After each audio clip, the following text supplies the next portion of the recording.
Look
slim garment.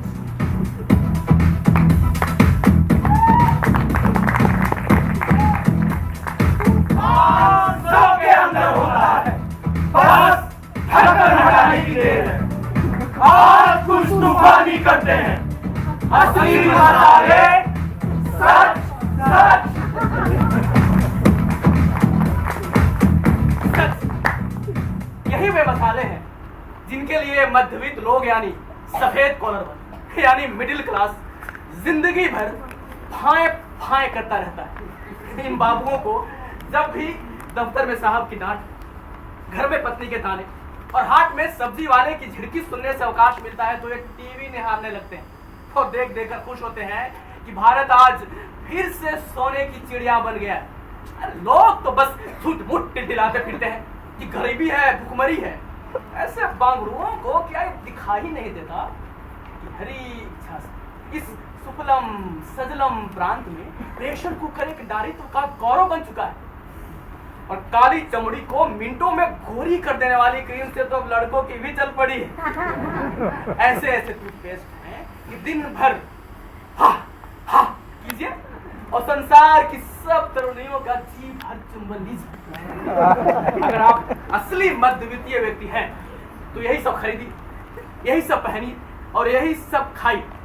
सफेद collar वाला आदमी इसी क्वालिटी ऑफ लाइफ के लिए दिन रात उड़ता है। उसे पाने के लिए विद्रोह करता है, नारे लगाता है, जुलूस निकालता है और तनख्वाह में 100 रुपये बढ़वाने के लिए जेल जाता है। नहीं चलेगी, नहीं चलेगी, ये मनमानी नहीं चलेगी। कार हो या कारोबार, अपना अधिकार, अपना अधिकार। इस वर्ग को बात बात पर अधिकार याद आता है मगर कर्तव्य किसी बात पर नहीं। इनकी क्रांति और गंदे कॉलर वाले यानी मजदूरों की क्रांति में एक फर्क है। मजदूरों का विद्रोह अपने लिए एक सी व्यवस्था, एक सी हैसियत की मांग करता है मगर इनकी मनोवृत्ति जॉर्ज ऑरवेल के उस वाक्य का अनुसरण करती है कि all animals are equal but some are more equal. अभी 7वां वेतन आयोग लागू भी नहीं हुआ है कि आईएएस अफसरों के दिल में भूख सी उठने लगी है कि कहीं आईपीएस अफसरों का वेतन उनके बराबर न हो जाए। आईपीएस वालों की तो नींदें आराम है कि कहीं उनको आईआरएस न समझ लिया जाए। डिग्री कॉलेज का अध्यापक अपने आप को अरबी घोड़े से नीचे नहीं देखना चाहता मगर प्रतिबंध है कि मिडिल और हाई स्कूल का टीचर खच्चर ही शुमार किया जाए। लखनऊ बेंच के हाईकोर्ट वाला वकील इलाहाबाद बेंच के वकील से हैसियत के बारे में नहीं झगड़ना चाहता क्योंकि दोनों ही सांड हैं और हैं। पर हाँ, लखनऊ बेंच से लगे चरागाह के रकबे को बढ़ाने के लिए आंदोलन करता है और जो ये सब नहीं है मगर इनके भी कॉलर सफेद है। वे इस बात हमें दफ्तर में आइस बॉक्स की जगह रेफ्रिजरेटर मिलना चाहिए। मिलना चाहिए, मिलना चाहिए। हमारे बच्चे जन गण मन राष्ट्रीय विद्यालय क्यों जाएं? उनके लिए अलग संस्कृति स्कूल होना चाहिए। होना चाहिए, होना चाहिए। किसी भी कार्यक्रम में मंत्रियों का स्वागत करना हो तो हमें ही क्यों आगे कर दिया जाता है? तिलक वाली थाली लेकर के आउटसोर्सिंग कीजिए, आउटसोर्सिंग कीजिए, आउटसोर्सिंग कीजिए। हमें आखिर ये कब तक सहना पड़ेगा? कब तक हमें ओवरसीयर कहा जाता रहेगा? हमें भी जूनियर इंजीनियर कहा जाना चाहिए। इसके सिवा हमें कुछ भी कबूल नहीं, कुछ भी कबूल नहीं, कुछ भी कबूल नहीं। दरअसल इन्हें यह कबूल नहीं कि सत्ता को कोई चोट पहुंचे। मजदूर जब आंदोलन करते हैं तो सत्ता को चुनौती देते हैं, सत्ता के ढांचे को तोड़ना चाहते हैं मगर सफेद कॉलर वाले क्रांति का नाम लेकर सत्ता के ढांचे को तोड़ने के बजाय उसे खटखटाकर कुछ रियायतें खींचने की कोशिश करते हैं। यानी डॉक्टर, इंजीनियर, सिविल सर्वेंट जब युद्ध मार्ग पर प्रवृत्त होते हैं तो सबको इत्मीनान रहता है कि ऐसे खच्चर हैं जो कुछ देर तबेले में जाकर लतियाउज करेंगे, कुछ देर तबेले से बाहर भी टहलेंगे और फिर वापस तबेले में आकर अपने आप को बंद कर लेंगे। भला ये भी कोई सिफारिश हुई कि काम काज का निर्धारण गुड से बदलकर एक्सीलेंट से करना चाहिए? और सुनिए कि अगर कर्मचारी कामकाज के मापदंड को पूरा नहीं करते हैं तो उनके वेतन में बढ़ोतरी नहीं होनी चाहिए। अरे भाई, किसी भी कर्मचारी के लिए वेतन में बढ़ोतरी हो या प्रमोशन उतना ही स्वाभाविक है जितना कि गुलगुले में गुड़। बिल्कुल सही, बिल्कुल सही। अब देखो, ये पीआरपी हो या एमएससीपी, इसको कामकाज से जोड़ने की क्या जरूरत? शेर, शेर, शेर। मैं आजकल अक्सर इनके जलसे जुलूस में शामिल हो जाता हूँ टाइम पास के लिए, क्योंकि आजकल बेकार हूं। लेखक तो यूं ही बेकार होता है, या बेकारी में ही लेखक होता है। हाँ, पर आजकल कुछ खास तौर से बेकार हूं। मुझे एक टीवी सीरियल लिखने को मिला, काफी पैसा था, कुछ अग्रिम में मिल गया था, बाकी काम पूरा होने पर मिलता, मगर जी मेरा काम तो पूरा हो गया। हाँ हो गया। तो आपने कहा था पूरा पैसा काम की समाप्ति के बाद। दे तो दिया पूरा पैसा। वो तो सिर्फ 1/3 है। उसे ही पूरा समझ लो। ये तो घपला हुआ। घपला? मैं नहीं, तू कर रहा है चिरमिकी दास। 1 रननमा पढ़ा है, देख तेरा ही दस्तखत है ना? हाँ मेरा ही दस्तखत है। ये लासेबाजी क्या कर रहा है? हाँ? ये देख क्या लिखा है? यही तो लिखा है कि पूरा मेहनताना काम की संतोषप्रद समाप्ति के बाद दे दिया जाएगा। हाँ, काम की संतोषप्रद समाप्ति के बाद। तुम्हारे काम की समाप्ति तो हो गई, मगर संतोषप्रद समाप्ति नहीं हुई। मतलब ये कि हमें बीच की चीज चाहिए, ज्यादा से ज्यादा सेकंड, नहीं तो 3rd क्लास। इसीलिए आपकी लिखी हुई चीज इठलाती लाश के सुनहरे सपने वाले लेखक को सौंप दी है। वो उसमें कुछ घटियापन डाल रहा है। तुम्हारे पूरे काम को मीडियोकर बनाने के लिए हमें उसे अच्छी खासी रकम देनी पड़ रही है। समझ गया चिरमिकी दास?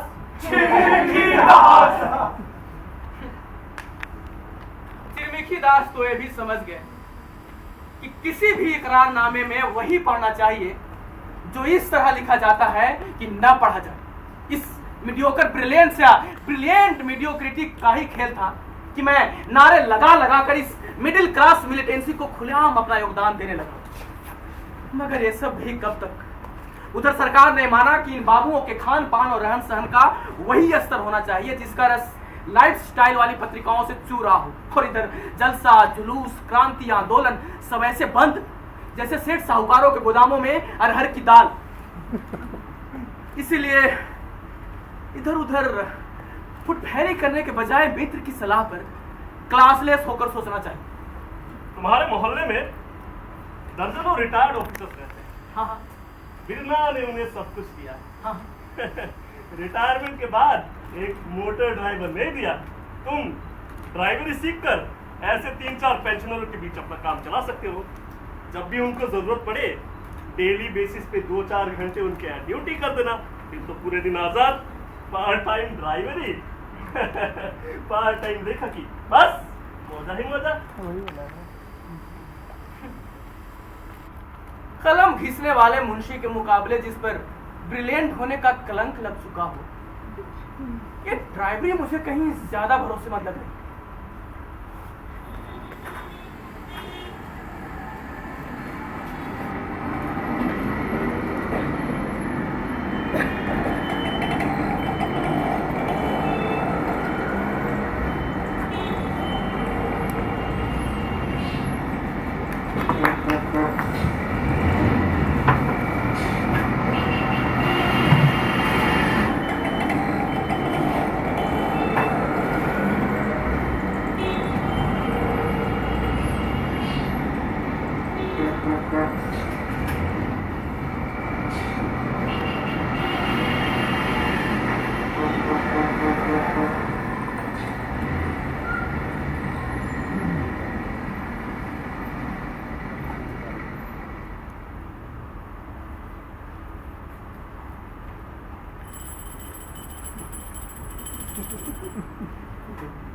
हे त्र्यंबक सुगंधिमय पुष्टिवर्धन, हे उमापति जगत कारण पनप्त्र भूषण, लोक में तुम्हारा अस्त्र वर्षा, अंतरिक्ष में तुम्हारा अस्त्र वायु है, भूलोक में तुम्हारा अस्त्र अन्न है। शत्रु को तुम चाहे बिजली गिराकर, चाहे आंधी चलाकर, चाहे डेंगू चिकनगुनिया से, जिस किसी अस्त्र से तुम्हें सुभीता हो उसी से मारो। हे शिव, हे महेश, मैं तुम्हारा ध्यान करता हूँ, तुम पर आनंद में हो, अपने तेज से नभो आकाश को व्याप्त किए हो, अति निद्रे हो, सूक्ष्म हो, अनंत हो, आद्य हो, निसंग हो, निर्लिप्त हो। हे प्रभु, मुझे मृत्यु के संग से वैसे ही तोड़ दो जैसे डंठल से खीरा तोड़ा जाता है, और शत्रु को अमृत के डंठल से तोड़कर मृत्यु के अंधकूप में ठेल दो। हे शिव, मेरी प्रार्थना स्वीकार करो। हे शिव, हे रूप, हे मां, मेरी प्रार्थना स्वीकार।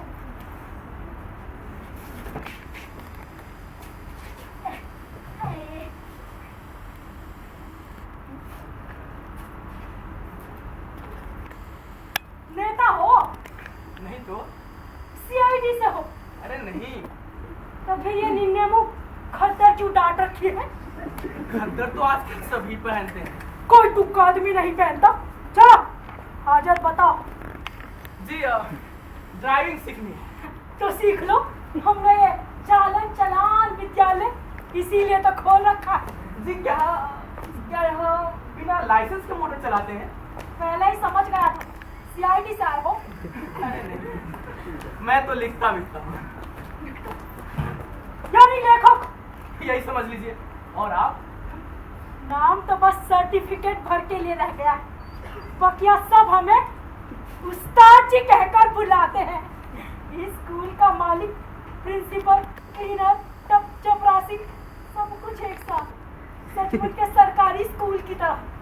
लगता है आपको भी पढ़ने लिखने में रुचि है। इस शक की वजह? आपकी बातें? पढ़ने लिखने की तो नहीं जानता। हाँ, राजनीति शास्त्र में थोड़ी घुसपैठ जरूर है। खैर, आप कुछ पूछ रहे थे? जी हाँ, दरअसल मेरे पास लर्नर लाइसेंस है, तो क्या मुझे यहाँ फीस में 1000 रुपया ज्यादा देना पड़ेगा? ऐसा समझने की बेवकूफी कई लोग कर चुके हैं। ये जो फीस के चार्ट में लिखा है ना, इसका मतलब असल में कुछ और है। मैं समझा नहीं। वो तो जाहिर है। ये जो फीस के चार्ट में लिखा है ना, इसका मतलब ये है कि अगर आपको सिर्फ मोटर चलाना है तो फीस होगी 2000, और आपको ड्राइविंग लाइसेंस भी चाहिए तो 1000 रुपया और निकालना पड़ेगा। अच्छा, तो आप ड्राइविंग लाइसेंस भी बनाते हैं? वो तो आरटीओ यानी रीजनल ट्रांसपोर्ट ऑफिस वाले ही बनाएंगे, पर उसे बनवाएंगे हम। आप बिना चप्पल चटकाए, बिना धक्के खाए, बिना जलील हुए शराफत से बैठे रहिए। लाइसेंस वैसे ही शराफत से आपके घर पहुंचा दिया जाएगा। जी, पर बात तो फिर वही रह गई। मेरे पास लर्नर लाइसेंस है और आपको अपनी गाड़ी चलाना है या दूसरे की? दूसरे की। तब तो आपको स्कीम में भी नहीं डाल सकते। स्कीम? कैसी स्कीम? अपने यहाँ एक स्कीम है कि जिनको अपनी गाड़ी चलाना है हम उन्हें फीस में कुछ रियायत देते हैं, ताकि हमसे सीखने के बाद कुछ तोड़ फोड़ हो भी जाए तो उन्हें हमारी फीस भारी ना लगे। पर आपको तो दूसरों की गाड़ी चलाना है और मरम्मत का सारा पैसा तो वो मालिक देगा, तो आपको रियायत कैसी?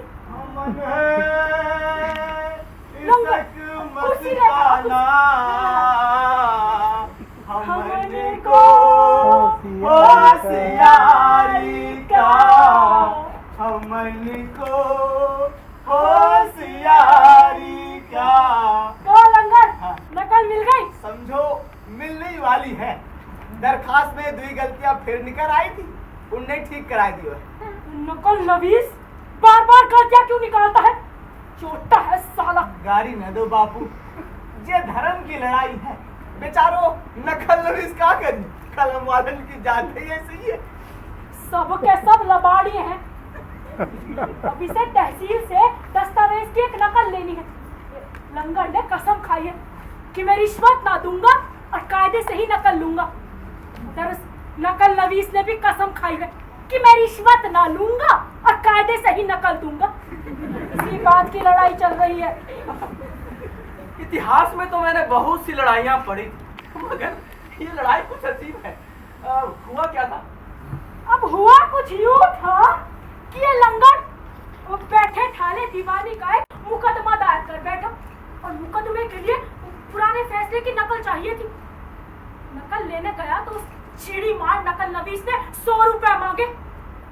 लंगड़ बोला रेट तो 50 का है। इसी पर बहस छिड़ गई, बड़ी हुज्जत हुई। गुस्से में गुर्राकर नकल नवीस ने कहा हम इसी बात पर घूस नहीं लेंगे। तो लंगड़ ने भी कंठी पर हाथ रखा और कहा ए जाओ बाबू, तुम कायदे से काम करोगे तो हम भी कायदे से काम करेंगे। अब दरखास्त लगा दी है, कभी ना कभी तो नंबर आएगा ही। आइए जी, आइए। मिसल सदर गई है, अब दरखास्त तो सदर देंगे। नकल हुआ बनिए, फिर हिया आइए, फिर रजिस्टर पे चढ़िए, फिर लड़ो भाई लड़ो, धर्म की लड़ाई है, खूब लड़ो। तो लड़ना ही है बाबू। अच्छा अब हम चलत हैं, इधर फिर आन भवो तो तुमसे मिलन चले आइए। ध्यान रखो लंगड़ है। अमन है इसक मस्ताना, अमन को होशियारी का, होशियारी का। अपने हाथों जी अधर्म और कुधर्म की लड़ाई 2 सेकंड में सलट जाती है, मगर धर्म की लड़ाई वो 2 युग तक चलती रहती। उस्ताद अब बातें इतनी गहरी करते हैं और स्पेलिंग इतनी गलत। बाहर मेरी नजर इस पोस्टर पे पड़ी तो मैंने देखा ड्राइविंग की जगह ड्राइविंग और ओनली की जगह लोनली, तो सोचा कि ये तुम यहाँ स्पेलिंग सीखना आए हो या ड्राइविंग? ड्राइविंग। तो एक बात जान लो, जिस ड्राइविंग स्कूल में स्पेलिंग सही होगी वहाँ ड्राइविंग गलत होगी। जितनी गलत स्पेलिंग उतनी सही ड्राइविंग। सही। हर ड्राइविंग स्कूल की यही विशेषता होती है।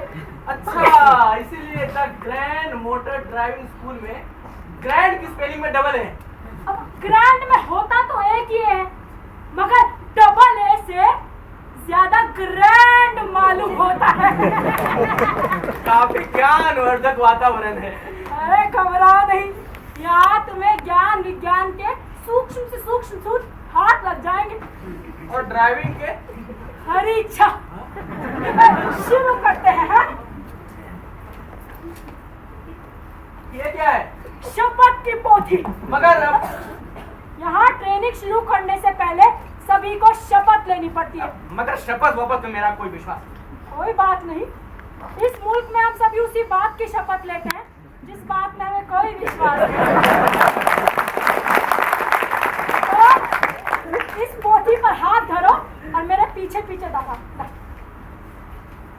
शपथ लेता हूँ मैं, शपथ लेता हूँ मैं वाहन आचरण और चलान निष्ठा की, वाहन आचरण और चलान निष्ठा की, कि जिस तरह संविधान के पथ पर, कि जिस तरह संविधान के पद पर हमारे निर्वाचित एवं मनोनीत सदस्यगण, हमारा निर्वाचित एवं मनोनीत सदस्यगण प्रजातंत्र का यातायात संचालन करते हुए, प्रजातंत्र का यातायात संचालन करते हुए संसद की गरिमा बढ़ाते हैं, संसद की गर्मी बढ़ाते हैं, गरिमा बढ़ाते हैं, गरिमा बढ़ाते हैं, उसी प्रकार ध्यानम भयम भीषणम भीषणाणो, भयानम भयम भीषणम भीषणाणम।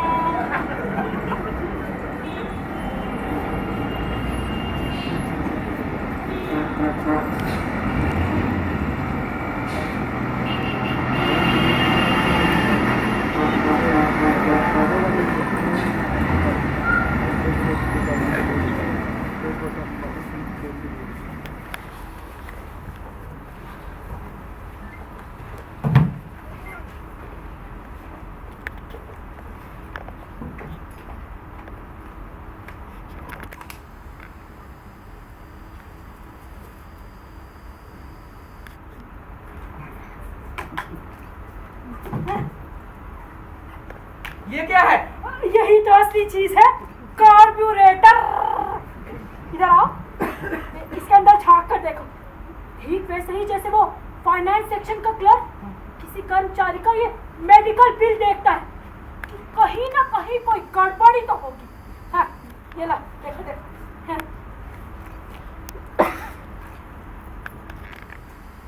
ऐसे स्कूल इंस्पेक्टर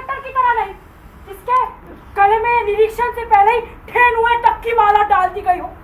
अरे इसे ऐसे ठोको, ऐसे बजाओ जैसे वो डॉक्टर, इस हॉस्पिटल के मैनेजमेंट ने ये हुक्म दिया हो कि रुस्तम और गामा के पार्ट में भी खराबी निकल जानी चाहिए, वरना डॉक्टरी छीन ली जाएगी। देखो, हाँ, खींच लो, खींच लो, खींच लो, खींचो, खींचो, और खींचो, और थोड़ा सा, थोड़ा सा, थोड़ा सा,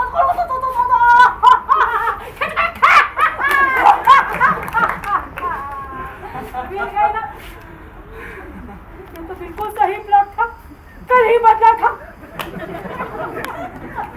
कोई बात नहीं, दिल से लगाने की कोई बात नहीं, कम से कम तुम्हारे अंदर उस डॉक्टर की दिव्य दृष्टि तो पैदा हो गई। मगर उस्ताद, गाड़ी में हर गड़बड़ी की वजह ये कार्बोरेटर ही है, ये थियरी कुछ बिल्कुल दुरुस्त है। अब चलते चलते गाड़ी कभी रुक जाए ना, तो सबसे पहले कार्बोरेटर खोल कर देखना चाहिए कि कहीं टंकी से पेट्रोल आना तो बंद नहीं हो गया। और गाड़ी का वाइपर नहीं चलता हो तो कार्बोरेटर खोल कर देखना चाहिए। अगर बैटरी के टर्मिनल ढीले हो जाए तो कार्बोरेटर खोल कर देखना चाहिए। अगर कोई पहिया पंचर हो जाए तो कार्बोरेटर खोल कर देखना चाहिए।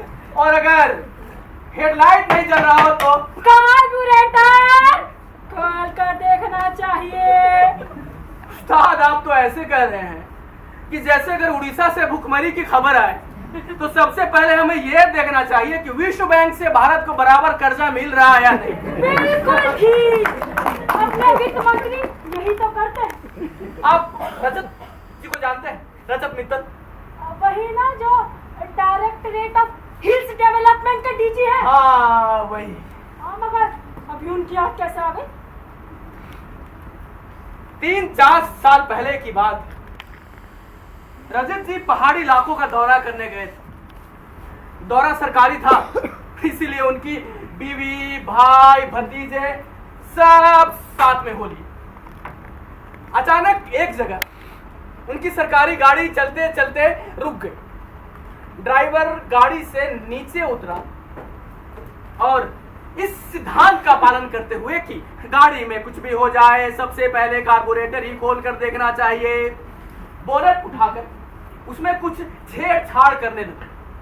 गाड़ी से उतरते वक्त हैंड ब्रेक को उसने एक वाहियात सा पुर्जावर समझा और उसके इस्तेमाल से परहेज किया और गियर भी इस तरह लगाकर छोड़ा कि पता ही नहीं चला लगाया है या छोड़ा है। नतीजा, गाड़ी पीछे ढलान पर खिसकने लगी और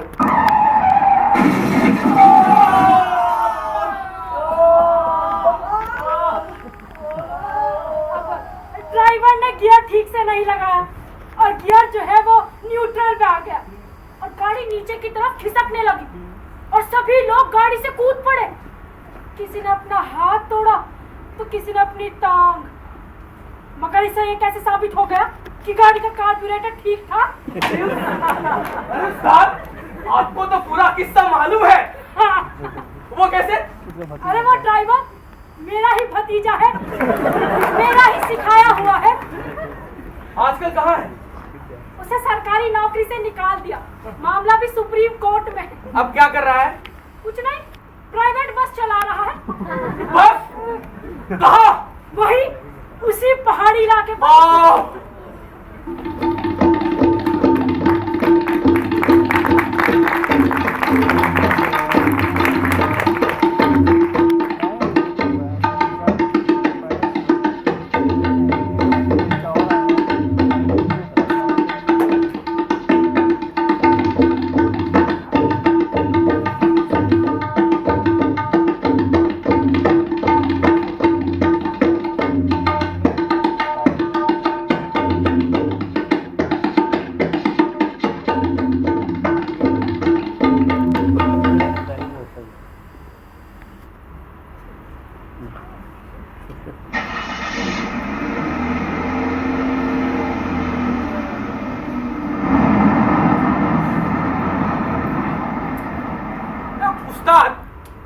गियर तो हर 100 गज के बाद फिसल जाता है और फिसल फिसल कर न्यूट्रल में गिरने लगता है।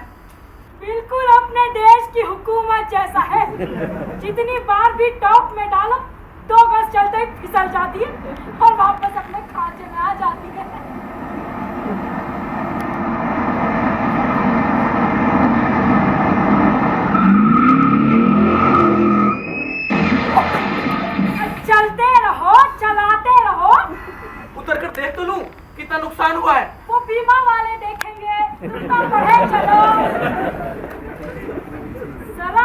सी बात पर तुम्हारी लेंडिकर होने लगती। हमेशा याद रखो, गिरते हैं शहसवार ही मैदाने जंग में। उस्ताद, ये शेर मोटर ड्राइविंग पे लागू नहीं होता। घोड़े से आप गिर जाए तो कोई हर्ज नहीं, गिरकर पड़े रहिए। पर अगर आपने मोटर से किसी को कुचल डाला तो गजब हो जाएगा। मौके पर भीड़ की पिटाई से बच भी गए तो जेल का फाटक मुंह फाड़े आपका इंतजार कर रहा होगा। हमारी ना आदत है, तुम हर चीज का खौफनाक पहलू ही देखते हो। अब दुर्घटनाओं से घबराना नहीं चाहिए, क्योंकि होता क्या है? अरे वही होता है जो होना होता है। क्या बात है उस्ताद, आज तो बड़ी गहरी फिलॉसफी चल रही है। अब हिंदुस्तानी होकर भी कोई फिलॉसफी ना छाड़े तो उसकी हिंदुस्तानियत भंडारत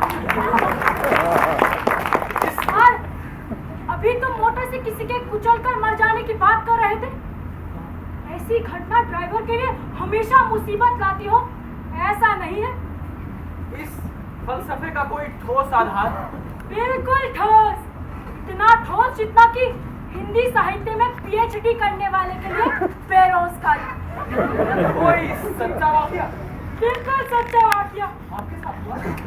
मेरे भतीजे के साथ। वही भतीजा, डायरेक्टरेट ऑफ फिल्म डेवलपमेंट वाला?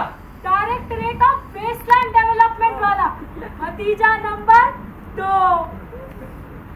हुआ क्या था? अब हुआ कुछ यूं था कि रात के 11 बजे सुनसान सड़क, नेशनल हाईवे 21, एम्बेसडर गाड़ी और पिछली सीट पर ऊँगता हुआ सेठ और स्टीयरिंग पर भतीजा नंबर 2। भतीजे के अंदर क्विंटल भर जोश के 5 कारण: जवानी, नई कार, उम्दा सड़क, पेट में ठर्रार इंतजार करती हुई छोकरी। चला जाता हूँ किसी की धुन में, धड़कते दिल के तराने लिए, मिलन की मस्ती भरी आंखों में, हजारों सपने। गाड़ी की रफ्तार 50 से 60, 60 से 70 और 70 से सीधे 100।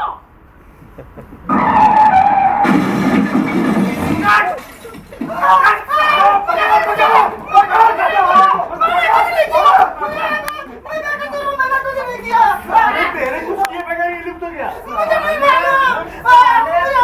ये भी नहीं मालूम होगा कि गाड़ी की टंकी में जितना तेल नहीं, उससे ज्यादा इसकी टंकी में खतरा है। गाना गा रहा था। सड़क तेरे बाप की है, हैं? हाय रे भैया, कैसे कुचल के रख दिया रे। ऐसे दुख जाए कि भरे हवाई जहाज पर बैठा था ना? बैठा खच्चर पहले धुलाई नहीं, पहले खच्चर पहले धुलाई, पहले खच्चर क्या इधर पहले धुलाई? ए अम्बिका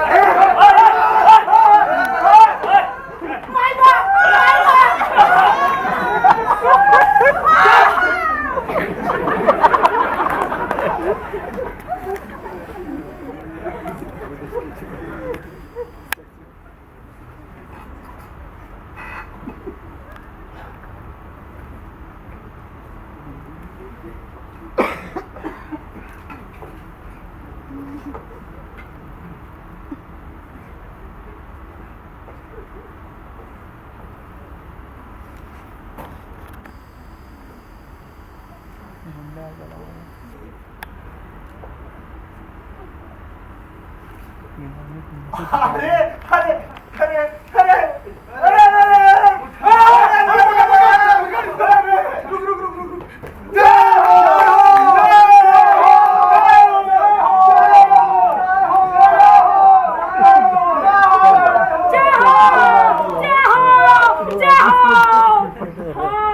तो जिस बंदे का सर शीशा तोड़कर ड्राइवर का माथा चूम रहा था और ये धड़ बोनट पर पसरा पड़ा था, वो कोई ऐरा गैरा नहीं था, उस इलाके का खूंखार डाकू 56 सरदार था।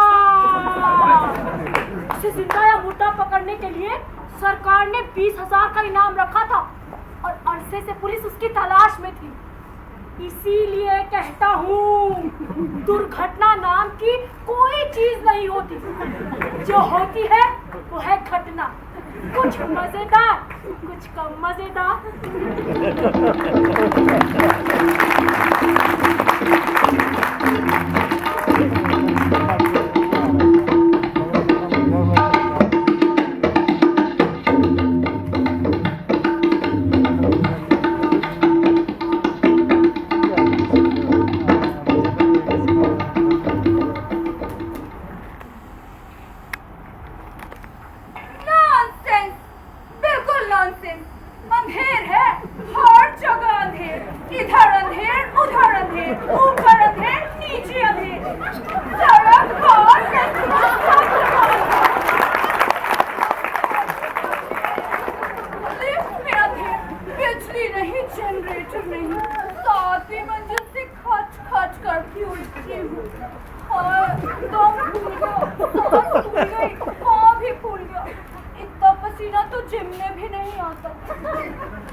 योगासन, वज्रासन, मयूरासन, यूनानी, तिब्बी, आयुर्वेदिक, होम्योपैथिक। उम्र? हाँ, लो मिल गया। उम्र है 1 साल 8 महीने 26 दिन। क्या? हाँ, 1 साल 8 महीने 26 दिन। यही तो उम्र है मेरी क्यूटी की। आपको इसका? हाँ, मुझको इसका। पर आपने तो कहा था कोई फैमिली मेंबर। यही तो है फैमिली मेंबर। ये मेरी फैमिली और मैं इसकी फैमिली। तो ये करेंगे ड्राइविंग? नहीं, ये क्यों करेगी ड्राइविंग? इसके लिए तो अलग से ड्राइवर है ना क्यूटी डार्लिंग? ड्राइविंग करनी नहीं, फिर किस लिए चाहिए लाइसेंस? आईडी प्रूफ के लिए। किस लिए? हाँ, आईडी प्रूफ के लिए। अब ये हमारी फैमिली मेंबर है, हमारे साथ रहती है, हमारे घर में रहती है, यानी सेक्टर 1 पॉकेट बी टावर 3 मंडप सोसाइटी आंगन apartment block 6 7 floor flat number 718। भैया, ये भी तो सांस लेने वाला जीव है, इसको भी तो आईडी प्रूफ की जरूरत है। नहीं तो कल कोई भी गली को कुत्ता कह देगा कि तू यहाँ की नहीं बाहर से आई है। क्या करेगी बेचारी क्यूटी? तुम्हें बताओ भैया, इसको आईडी प्रूफ चाहिए कि नहीं? चाहिए, चाहिए, क्यों नहीं चाहिए, मगर इसका इनका लाइसेंस नहीं बन सकता। क्यों नहीं बन सकता? क्योंकि ऐसा कोई कानून ही नहीं है। तो कानून कैसे होगा? उसके लिए तो इनको भागना होगा। ये सबके साथ मिलकर गली मोहल्ले हर जगह आवाज संसद तक जाएगी, फिर बनेगा कानून। तो इसका मतलब अभी लाइसेंस नहीं बन सकता? कम से कम इंडिया में तो नहीं। इंडिया में भी नहीं? शायद नहीं। अंधेर है, पता है, ठिकाना है, घर है, परिवार है, लोग है, फॉर्चूनर फ्रेम है, चोर है, छाछ है, अंग्रेजी में भूख सकती है, हिंदी समझ सकती है, नहीं ला सकती, फिर भी कहते हैं लाइसेंस नहीं बन सकता। अंधेर है, सचमुच अंधेर है। नॉनसेंस, बिल्कुल नॉनसेंस।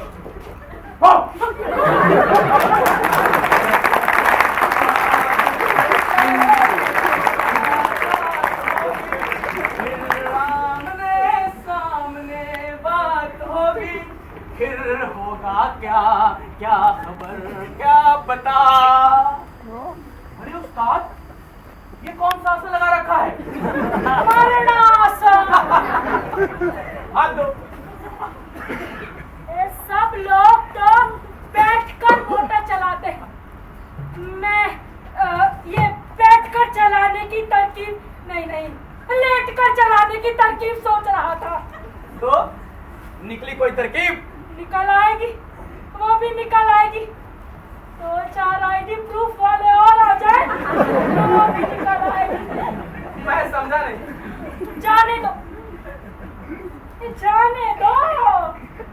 क्या बात है, खद्दा की बजाय टेरिलीन की शर्ट, तेरी बात का मैं भूल गए, आज मेरी ट्रेनिंग का आखिरी दिन है। आज के बाद मैं शराफत से अपने घर बैठूंगा और लाइसेंस वैसे ही शराफत से मेरे पास आ जाएगी। रिश्वत और दलालों की शराफत के बगैर।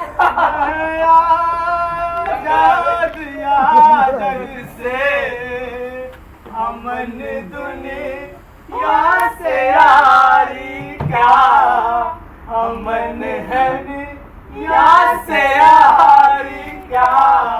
कहाँ लंगा? हाँ बड़े दिनों बाद आए हो। हाँ, बुखार आएगा तो एक दिन बीच में आयो तो सदर की कचहरी में गिर पड़, ऐसे गिरे कि फिर उठ ही नहीं पाए। सोचा जब मरनी है तो गाँव में मरे। उधरे के एक ठाकुर मिल गए, उनके साथ ही चले गए। तो कुछ दवा दारू किया? एक दिन गांव में कई लोग मोटर पर आए, उन्हें हम खून निकालो और मशीन में डाल के देखो। अब देखो बापू कैसा अचंभा है इस कलयुग का कि आदमी तो हम देसी, पर हमें बीमारी लग गई बिलायती। मोटर पे जो आए थे वे बोले लंगर बड़ा आदमी है, इसे डेंगू हुआ है। डेंगू? हाँ बापू, डेंगू। के बाद मोटर वालन ने गांव में बड़ो काम करो, 2-3 लोग हर घर के आगे जाए के डेंगू बाबा की स्तुति अंग्रेजी में लिख गया। के बाद उन अक्षरण का प्रताप देखो कि सब मच्छर भाग गए। बापू हमू महीना भर दुख भोग के फिर से उठ खड़े हो, आपके दर्शन करेंगे। कहो कि मरते मरते बचे। जे कह लो, पर हम जाने थे कि हम मर ही नहीं। जब तक हमें तहसील से नकल नहीं मिल जाती हम मर नहीं सकते। बिना नकल देख हमें जान नहीं निकल सकत। हम सत्य की लड़ाई लड़ रहे हैं बापू। सो तो है लंगर। ऐसे उस मामले में हो क्या रहा है? जाके देखा है, आज तो नकल मिल ही रही। नकल लेके सीधे आपके पास ही है। अच्छा, इस बार नकल लेकर आना लंगर। हाँ, अब हम जा जा रहे जा जग से हमन दुनिया से यारी क्या, हमन है इसक मस्ताना, हमन को होशियारी क्या। तो चलो एक आखिरी बात, तुम्हारे साथ अगली सीट पर बैठकर सड़क पर निकलते हैं। चलो।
की नकल कर रहे हो।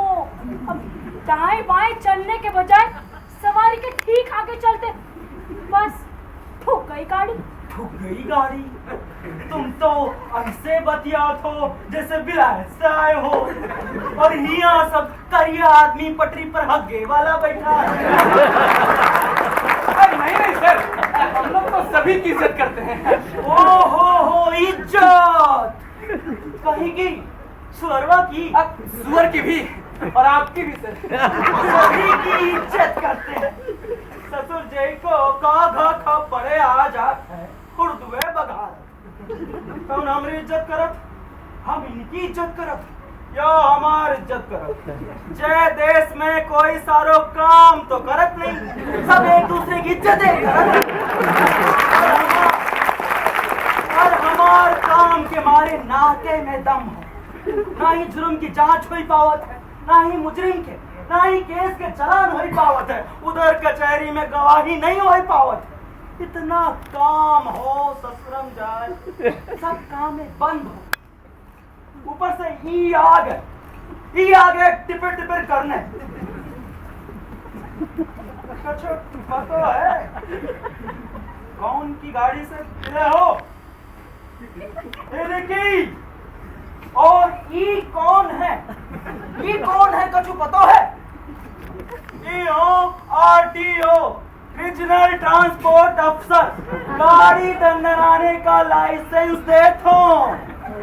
हर टाउन दुन्नो गबड़ो घुसड़ो इनके ही गाड़ी का पंचनामा करते हैं।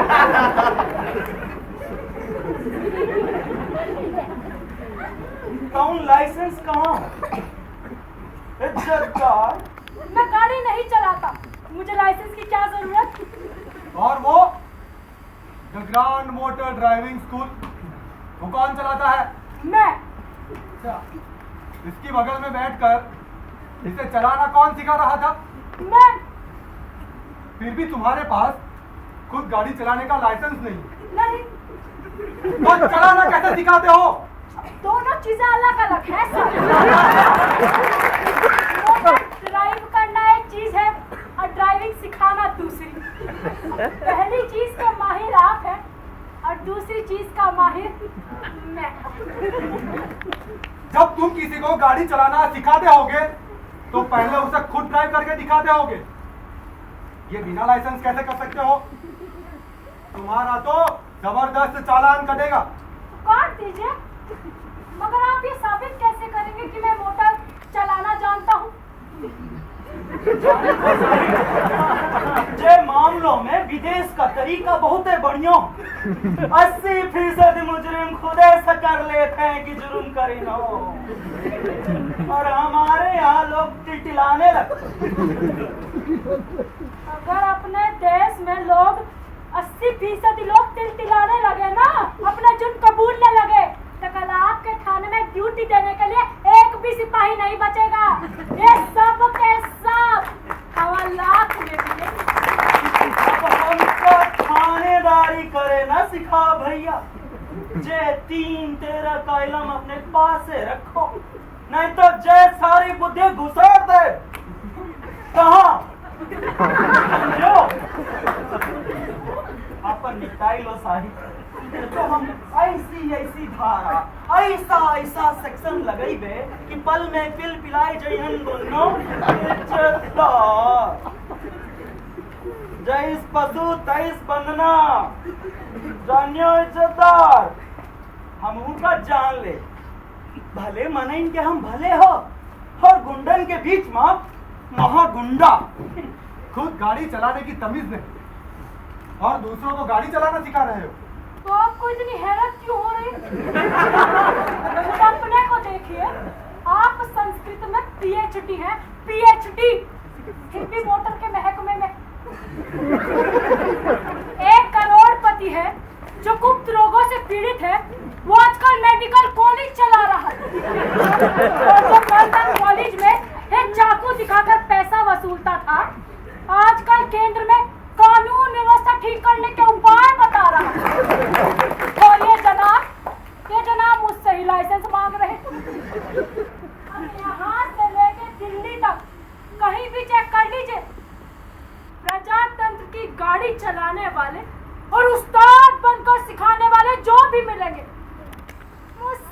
तैयार नहीं होंगे। देशद्रोह! राष्ट्रद्रोह साहिब जोसेफ आपके बोनट का मामला नहीं हो, यहू तो सीधे सीधे राष्ट्रद्रोह का केस बनत हो।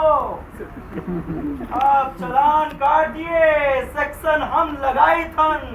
अब चलान काटिए या सेक्शन पे लिए, पहले मेरी एक बात सुन लीजिए, बाद में शिकायत मत कीजिएगा कि बताया नहीं। सुन लीजिए, सुन लीजिए। आपके परिवहन मंत्री मेरे भतीजे हैं। क्या? बिल्कुल ठीक सुना। सच उस्ताद? ये तीसरा भतीजा है। पहले बस कंडक्टर था, यूनियन बाजी के चक्कर में नौकरी से हाथ धोना पड़ा। अब मरता क्या ना करता, आजकल मिनिस्ट्री कर रहा। अरे आपने पहले क्यों नहीं बताया? कि आप तो वो हैं जिन पर छोट मोट कानून लागू नहीं होते। आप तो जनता है ही नहीं। अरे आप तो वीआईपी हैं। वीआईपी। काम का इतनी देर हल्कान होते रहे, चलिए कहीं फ्रेश व्रेश होते हैं। कहीं कहीं बार बार है न साहिब, थाने के ठीक सब नहीं। चलिए वहीं चलते हैं, चलिए।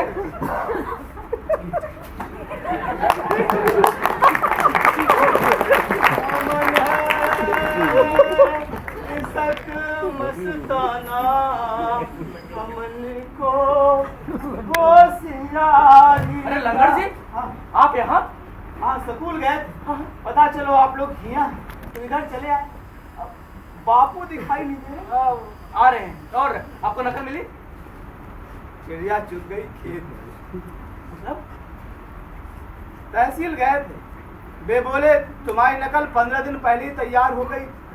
नोटिस बोर्ड पर की इत्तला भी लग गई थी, और 15 दिन तक कोई लेन नहीं आया तो उन्हें फाड़ के फेंक दिया। नकल बनाए के 15 दिन तक रखा, कोई लेन ना आए तो फाड़ के फेंक। ये कानून हम पहले नहीं जाने।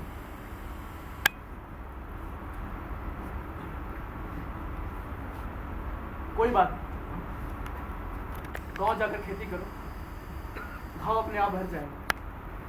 खेती कैसे करी? खेतों का तो मुकदमा चल रहा। तो फिर एक काम करते, क्या? नकल की दरखास्त फिर से लगाए थे। नकल की दरखास्त फिर से लगाई दे। नकल की दरखास्त फिर से लगाई दे।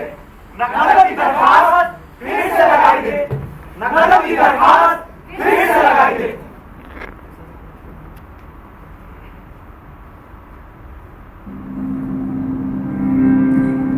इतने भले नहीं बन जाना साथी, जितने भले हुआ करते हैं सर्कस के हाथी साथी।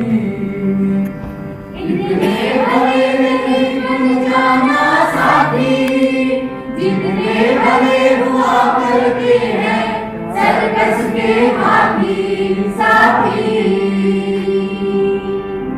गधा बनने के लगाई अपनी सारी कुवत, अपनी सारी प्रतिभा, किसी से कुछ लिया नहीं, ना किसी को कुछ दिया, ऐसा जिया जीवन तो क्या किया। इतने चालू मत हो जाना, इतने चालू मत हो जाना। सुन सुन कर हरकतें तुम्हारी पड़े हमें शर्माना। सुन सुन कर हरकतें तुम्हारी पड़े हमें शर्माना। मगर कभी हो बोतल मुंह में जनता का अफसाना। मगर कभी हो बोतल मुंह में जनता का अफसाना। ऐसे भाग नहीं हो जाना, ऐसे भाग नहीं हो जाना। इतने भले नहीं बन जाना साथी, जितने भले हुआ करते हैं सर्कस के हाथी साथी।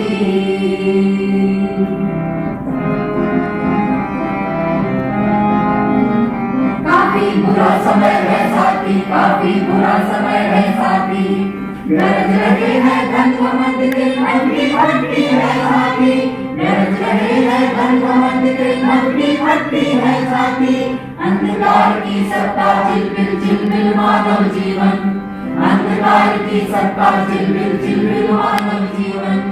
जिस पर बिजली रह कर अपना चाबुक चमकाती, जिस पर बिजली रह कर अपना चाबुक चमकाती। काफी बुरा समय है साथी, काफी बुरा समय है साथी। संस्कृति के दर्पण में ये जो शक्लें हैं मुस्काती, संस्कृति के दर्पण में ये जो शक्लें हैं मुस्काती। इनकी असल समझना साथी, अपनी समझ बदलना साथी। इनकी असल समझना साथी, अपनी समझ बदलना साथी। इतने भले नहीं बन जाना साथी, जितने भले हुआ करते हैं सर्कस के हाथी